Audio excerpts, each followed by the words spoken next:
Hey, Nati here from Love Lines, where we want marriages and relationships to reflect the true meaning of love as defined by the Word of God.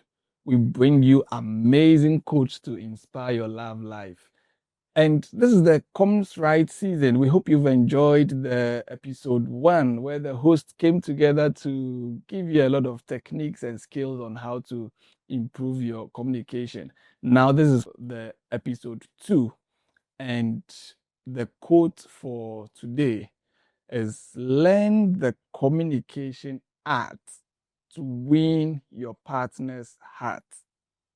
Learn the communication art to win your partner's heart. That's very heartwarming. But we often feel communication is a skill we already know, not knowing that there are diverse ways for us to communicate.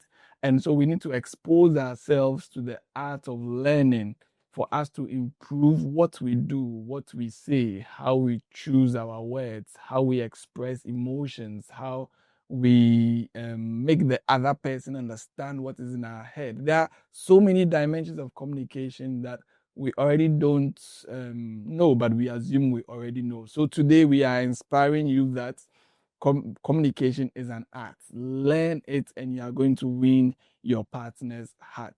I have with me two wonderful discussants. We have right on my left, you saw her from episode one, Mimi from Love Lines. And we have a wonderful guest. He chooses to be called Joy, meaning Joshua Yeboah. He's the founder and chief executive officer of the Institute of Sexuality, Marriage, and Family Life Research and Training. Don't worry, it's not a mouthful. You can just say I SMART.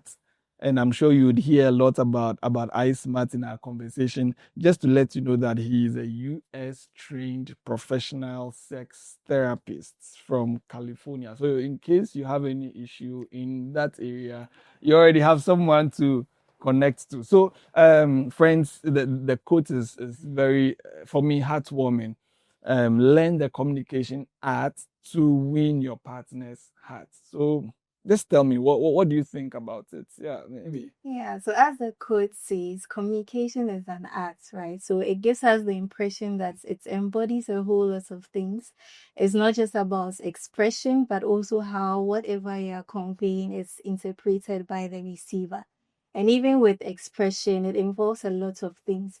Your tone, your facial expression, the kind of words you are using can easily change the message from what you're trying to convey to something else just based on those things. So, I mean, it's a whole lot of things, embodied in one. And so we should be mindful of that fact. And then also realize that people have different ways of communicating and also receiving information. And so for people in relationships and marriages, you need to learn how your partner, first of all, understands information and also receives information so that he can convey your message in that light to help the person understand better.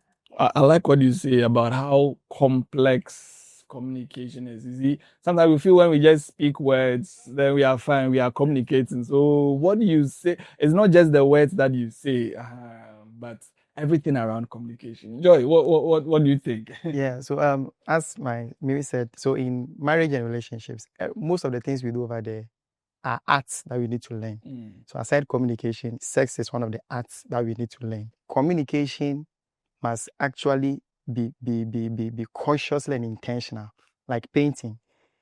A painter has a message he or she wants to communicate with the inks and with the brushes. He intentionally crafts that message on the paint and then communicates what he or she wants to communicate.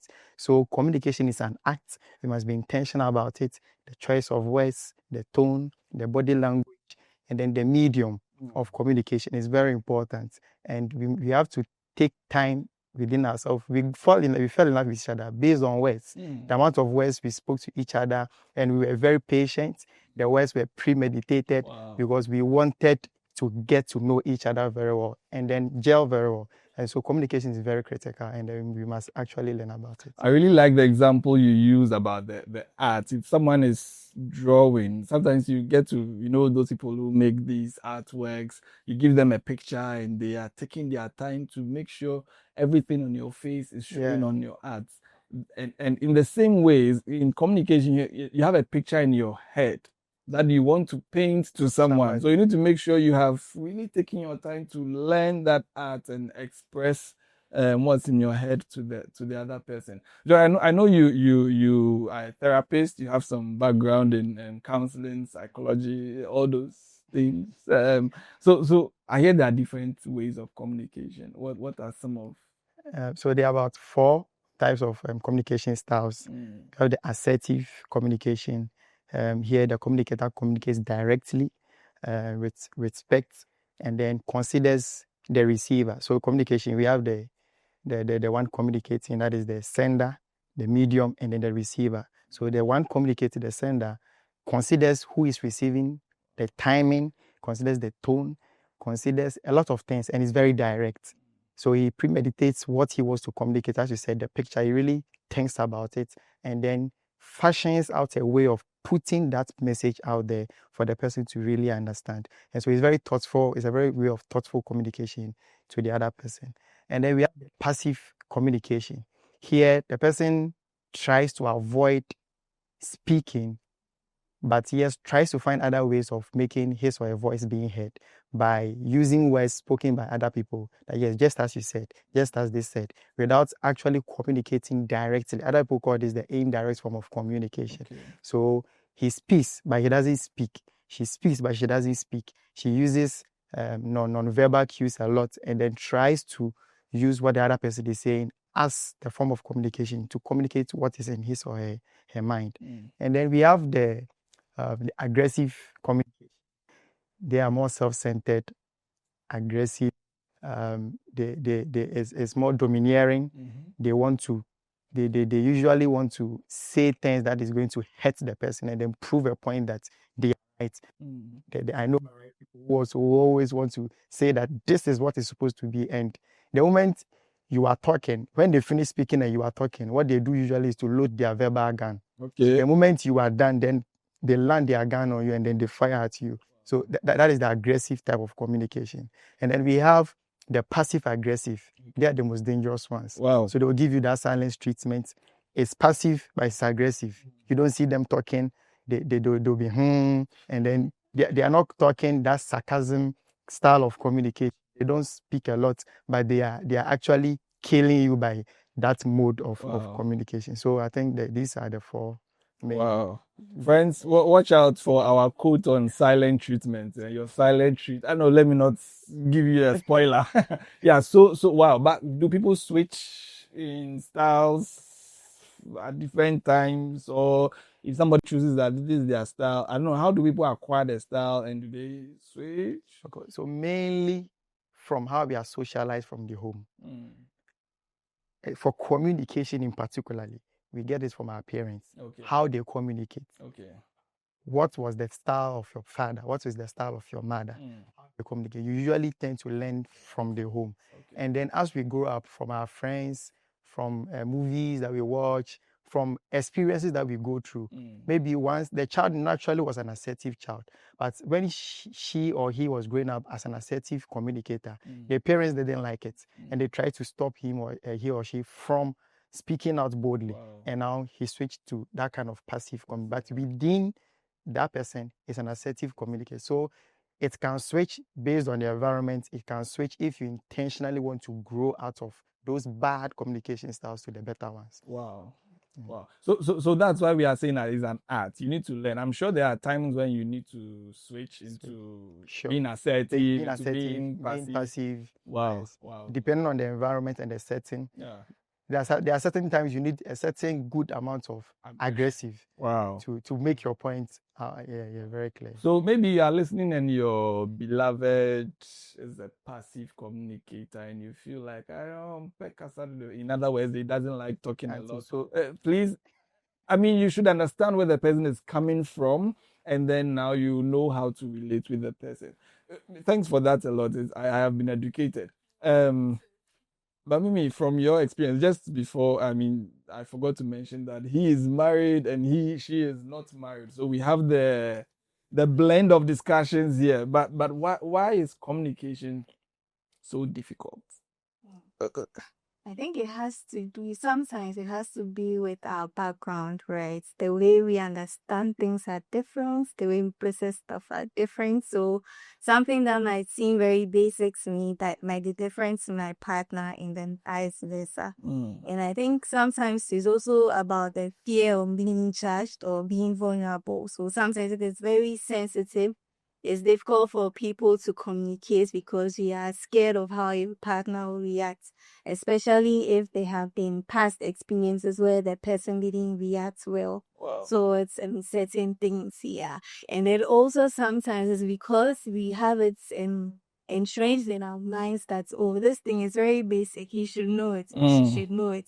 And so we feel like I don't need to even talk about that much. I don't need to say it at all. But then that's very wrong because we all have different mindsets. And even probably at the points where you feel like you shouldn't say it, maybe the person's mind is somewhere else. Yeah. So it's always good to communicate regardless of what the issue is. Yeah. I like what you say about the background issue, and that's what Joy also say. How we are socialized, the background influences how we communicate, and also the sensitivity of the issue. Wow. Any point you want to add on? Yeah, so I want to say that both men and women communicate differently. Good. Okay, so for men, we communicate by secretion. We try to enter into a certain cave, try to process more before we come out. So we are not very outspoken in terms of communication. But women, they communicate and they process communication by communicating. So they process communication by actually talking. So they are very open and then they talk more. So you have to understand these things. You have to understand these dynamics and try to adjust and adapt to each other. And then I think that is actually that's one of the reasons why there are lots of issues in relationships. Yeah. I really relate with that. Slow. So my father is a very calm person, like very calm, reserved person. I'm also calm, but then when it comes to certain things, I'm very vocal about it. So sometimes we can be discussing something and I'll talking. I'm like, so who's it talking? Yeah, like you just say one word, I'm like, So all the places things I said, like that's the only thing you're going to be like, so what do you want me to say? You're like, I agree with what you're saying. I'm like, oh gosh. But then yeah, like with time I've come to understand like how he also communicates, and I realized that sometimes he might not say something at that moment, but he would process it and then come back to me at a later time. Be like, okay, this thing that you were talking about, I think you can do this or do that. Yeah. And the funny thing is, by that time, you have already forgotten what's it. Yeah. So I mean, we what we are saying is that we should learn that art. We shouldn't just cage ourselves into who we are or who we were, but we should be able to learn how to communicate with your partner. But okay, so maybe a final question to you too. How can we learn? We are saying that is an art. People should learn about it. How can we learn how to communicate? How to do this difficult thing? How to do what is breaking most marriages and relationships? How can we learn how to do it? Wow. Okay.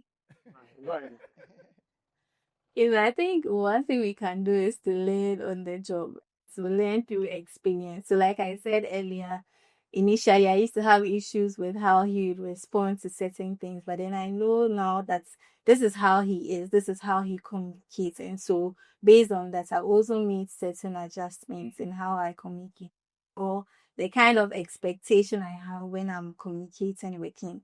Yeah, so you can learn on the job. And then also reading books. Now we have a lot of books about communication, different styles, even how to relay messages. So you can read books and then also learn on the job as you go.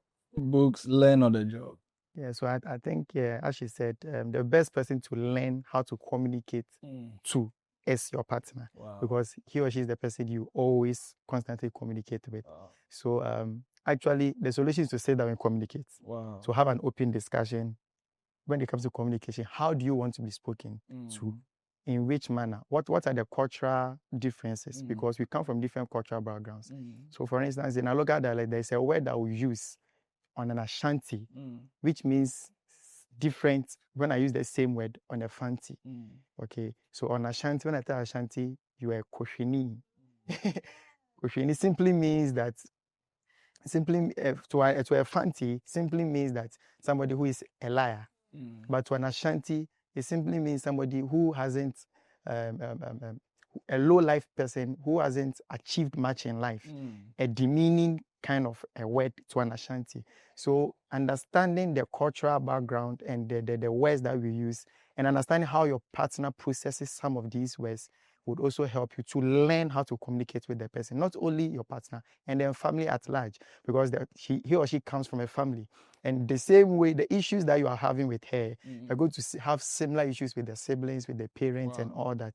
So it doesn't only end with your partner, but with the family that he or she came from. So you actually have to learn from him or her how he or she processes it, and then put yourself in the person's shoe, empathize with the person, and then when you are speaking, speak to yourself first before you speak to the person. Wow. I like it. That the best person to learn from is your. There are people who are having issues in their relationships. They are having issues in their marriages, and they've never sat with the partner to ask the person, how should I communicate with you? So please, this is a call for you to learn from the person. We are saying that is an art.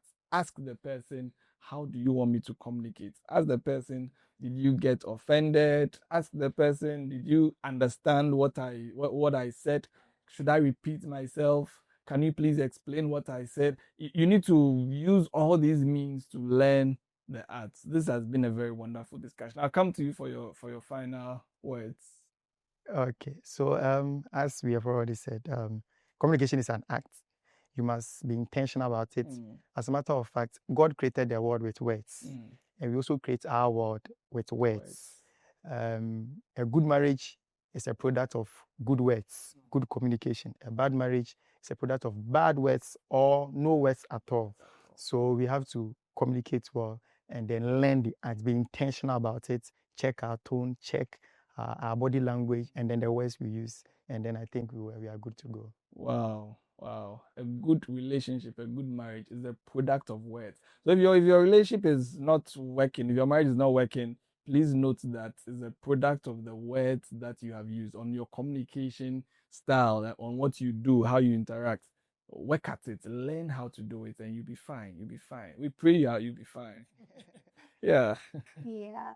And I would also say that, I mean, we've learned that we all have different styles of communicating. And so it's not a one size fits all affair. The fact that you speak this way to your father and he's okay with it doesn't mean that your partner also reacts in the same way. So adjust to your partner, learn how the person receives information, and then also adjust accordingly. So you'll be fine. Just to your partner. There are people who think that because they said something to their friend was fine. Why should you have a problem with this? No, the person is your heartbeat. The person is your love. So you need to adjust to the person, be intentional, and learn. Today, I hope you've enjoyed the discussion. The quote is, learn the communication art to win your partner's heart. Do you want to win your partner's heart?